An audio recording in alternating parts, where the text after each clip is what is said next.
75% of college grads are rocking careers completely unrelated to their majors. Let that sink in. All those sleepless nights and mountains of debt for a diploma that's about as useful as a floppy disk today. But I don't believe this is bad news. I think it's your ticket to freedom. In the next 10 minutes, I'm going to show you why your useless degree might be your secret weapon in tomorrow's job market. We're going to explore how to turn that piece of paper into a golden opportunity. Are you ready to flip the script on everything you thought you knew about career success? Let's go. First, let's talk about the passion trap. Why following your heart might lead you astray. Remember when we thought following our passion was a golden ticket to career success? Well, I think it's time for a reality check for all of us. It's going to hit us harder than realizing your favorite band is now on the oldies station. Let's talk about Sarah and Tom. Sarah followed her passion for the arts into graphic design. She's living the dream, right? Wrong. Sarah's struggling to make rent. Her ramen to real food ratio is looking mighty grim. Meanwhile, Tom, who chose what seemed like a snooze fest job in data analysis, is swimming in cash like Scrooge McDuck. Why is Sarah's dream job turning into her nightmare while Tom's boring gig is paying off big time? Being good at what you do and getting paid for it is where it's at. Tom's job might not set his soul on fire, but it's lighting up his bank account and keeping him relevant in a world that's changing faster than we can say Y2K was a hoax. Tom's data job is future-proof. That is until our general intelligence AI overlords take over. Well, Sarah's fighting against AI that can whip up logos faster than she can say Adobe Creative Suite. Tom's skills, on the other hand, are in high demand. He's a guy companies turn to when they need to make sense of the digital tsunami of information we're all drowning in. Tom's job is like a smartphone for his career. He can adapt to new industries faster than we could switch from Instagram to TikTok. Healthcare needs data analysis, he's there. FinTech is a new hot thing, Tom's already crunching those numbers. Meanwhile, Sarah's finding out that her specialized skills don't translate as easily, and she's stuck in a shrinking pool of opportunities. Hey, real quick, it only takes a quick second, but it does wonders for me if you hit that thumbs up if you're a remote worker or striving to make that switch. Now let's talk about the dark side of following your passion that no one has warned you about. Sarah's dealing with burnout from trying to stay relevant in a cutthroat industry. She's stressed about money, and she's missed out on opportunities because she was too focused on her dream job to see the bigger picture. So I know what you're asking, what is the secret sauce? It's finding that sweet spot where your skills, market demand, and personal interests all collide. It's not about abandoning your passions entirely. It's more about being smart and calculating about how you choose to pursue them. Maybe Sarah could have combined her artistic skills with some tech know-how and jumped into the booming world of UX design. Or she could have learned the business side of art and opened her own studio. Next, let's talk about skills over titles. Remember when climbing the corporate ladder was a golden ticket to success? Well, it's high time for a reality check. In 2025, your fancy job title is about as useful as a flip phone at a tech convention. Let's meet two players in our career game. Let's take Alex, the senior manager at a big tech firm, and Jamie, the freelance dynamo without a flashy title. Now, we might all think Alex has it made with his corner office, right? Think again. Alex just got the boot faster than you can say restructuring. Meanwhile, Jamie's business is booming like it's 1999 all over again. What's her secret?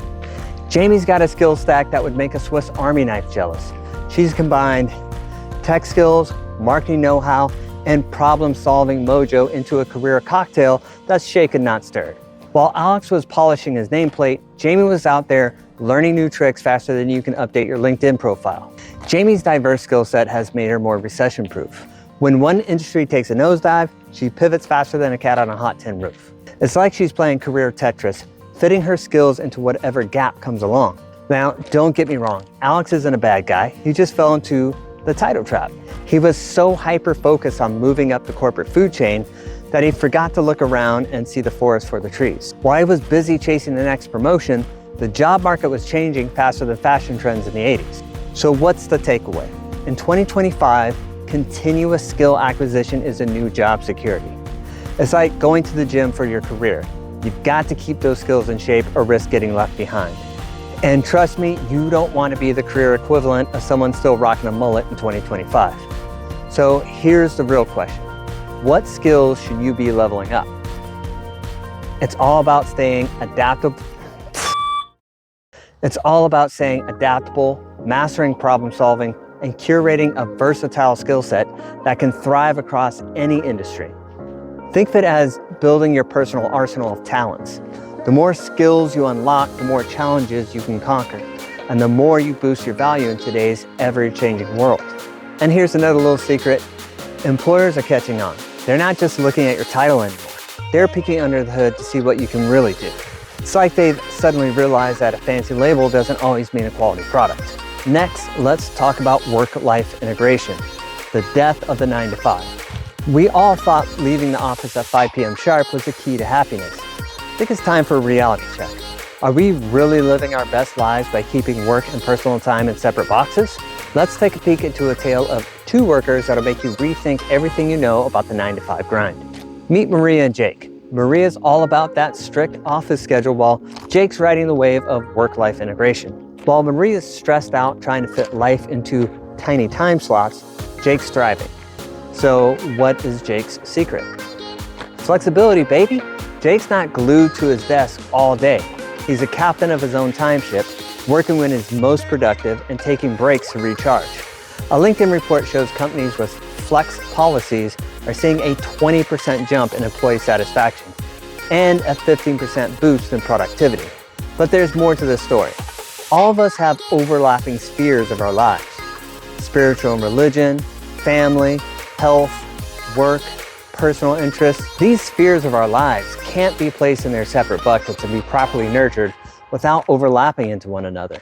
And we are finding this is more and more the case. I remember in the 90s, we didn't have cell phones and tablets and laptops. Those were mostly reserved for executives and road warriors. When we left the office, work was done.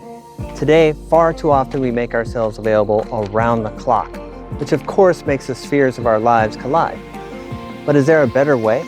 Can we sometimes allow them to overlap harmoniously? I've grown up and worked my entire life in an era of get your ass to work, stay there all day, and grind. I think with Gen X coming up on retirement and a new generation of workers demanding flexibility, we need to talk about burnout, because burnout is absolutely real. We've all been there because we're all human, feeling like we're running on fumes, mentally, emotionally, physically. But here's where Jake's approach really shines. By mixing work and personal time throughout the day, he's keeping his energy up and his stress down. Maybe he's doing a midday yoga session or catching his kid's school play. The results? He's more satisfied with his job and less likely to hit that burnout wall. And of course, you have to consider the possibility of stealing time from the company. It can be too easy to manipulate this type of scenario and lean into too much personal time when you should be working on company tasks and projects. And that's why it's all about flexibility. If you take a 30-minute break for a workout, you should be taking a shorter lunch. If you take 45 minutes to go to your kid's play, you shouldn't have a problem with knocking out a little extra work to make up that time. A good rule of thumb I like to use is imagine I'm a stakeholder or a majority owner in the company. But I feel cheated if I was paying you for your time and expertise and you were sitting on the couch eating Cheetos out of your belly button. Yeah, I would. But if you're dedicated to your craft, if you take pride in your work, would management care if you take breaks for workouts, snack breaks, go getting some fresh air, checking in with the family pet, little 15-minute task switch pauses? I don't think so, especially when we consider the positives of mind switching from large tasks and getting our eyeballs off the computer screens throughout the day.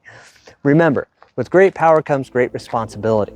It can take years to build trust, but only takes a moment to break it. Of course, none of this would be possible without our up-to-date tech stack. Just like we've gone from flip phones to smartphones, our work tools have evolved as well. Jake's using project management software and communication platforms like Microsoft Teams, Slack, those types of things to stay connected and available and flexible.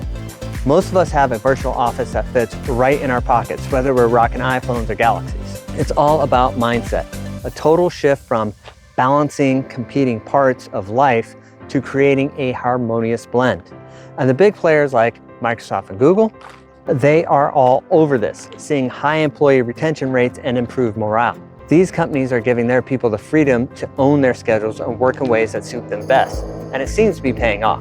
In fact, Microsoft has a dedicated page to flexible work. Let's have AI read from its opening excerpt really quick. At Microsoft, we believe that flexibility isn't just a perk, it's essential for unlocking the full potential of every employee. We value and support flexibility as part of our hybrid workplace where every employee can do their best work by working the way they work best. A hybrid workplace is a mix of work styles across work site, work location, and work hours. Our approach to flexible work is designed to meet the diverse needs of our global workforce, empowering you to design a work experience that works best for you and your team. Now, one key phrase stands out to me here: global workforce. Another topic for another video, but if you're coming in fresh to the workforce as a keyboard warrior, consider the implications of now competing against a global workforce. Leave a comment and let me know if you want a dedicated video about it. It's time to face facts. The corporate ladder is getting outdated. The new game, creating your own path of flexibility that creates a symbiotic relationship between you and your partnership with your employer. In 2025 and beyond, flexibility is your secret weapon. Focus on building your skill stack like you're crafting the ultimate mixtape. The more eclectic, the better. Mix those skills in ways that'll make your old boss's head spin. Embrace the chaos because change is only constant in this new work world. Are you ready to rewrite your career story? How are you shaking things up? Drop a comment about your unconventional moves. Remember, you're the director of your career, so make it epic. Until the next discussion, stay blessed.